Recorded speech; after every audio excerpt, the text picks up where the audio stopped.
Is there that one story that you really, really want to cover? Like something that is that like kind of Moby Dick thing where you're like, gosh, I really, really want to make a documentary or cover this story. My dream is to, and it will never happen, but I would love it if Tom Cruise said to me, you can have access to the entirety of my life and can just make a documentary about it, good or bad. Yeah. Here's your access. Because, he's one of the last big action stars. I'm a fan of his work. Mm-hmm. I love Mission Impossible. I love, oh my God, he does his own stunts. Mm-hmm. He's also like very high up in a cult. Right. And it's a cult that is weirdly still doing quite well. Not in many places, but is here in Los Angeles. I would love to get inside his head because he's just a closed, he's a closed book. Yeah. And, you look at interviews maybe 20 years ago and he would talk about Scientology. Now, nothing. Like you never see a journalist talking to him about it because if you bring it up, they'll get booted out of the room, So I think Tom Cruise is my main one. And there's always stories that I know would be good, but there's a certain legal loophole, which means I can't tell them. And that will always annoy me.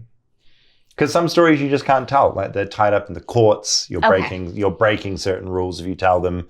It's not worth breaking those rules because it doesn't balance out. That's what I was wanting to get. I wasn't wanting to put you in a tough spot or anything. Oh, no. I wish I could say because the stories are really interesting, but I just can't tell them because it's impossible to do. It's a legality. It's a legality. Yeah. Yeah. So it ends up. And it's not worth breaking the law to tell them because they're not that worthy. They're just things I find really sort of like human character kind of stories. Yeah, just fascinating. Yeah, and not worth me being jailed for telling them. So it's that kind of thing. But Tom Cruise is my main one. That's interesting. I wonder how you would get him to crack. Oh yeah, he'd have to have a nervous breakdown. I've never seen you behave this way before. I know. You ever felt this way before?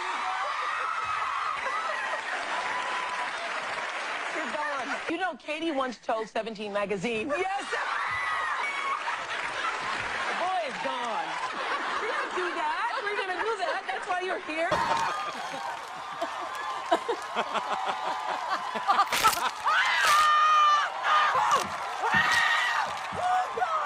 Or he'd have to, he just never would. It would never happen. That's why it's this like pipe dream. That makes sense. But but he's just such an outrageous character, like everything about him. He also sounds like a really nice guy, amazing stories about him. You always see how he sort of treats people out in press junkets and how he treats his staff.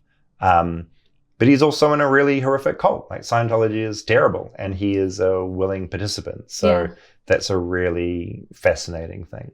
I think that is the case with Scientology so often is like not always, but you often see these people that have these, like they're lovely, great reputations and they're like high end. And I'm like, how does that work? Like, I'm so curious. That's what I want to know. Yeah, me too.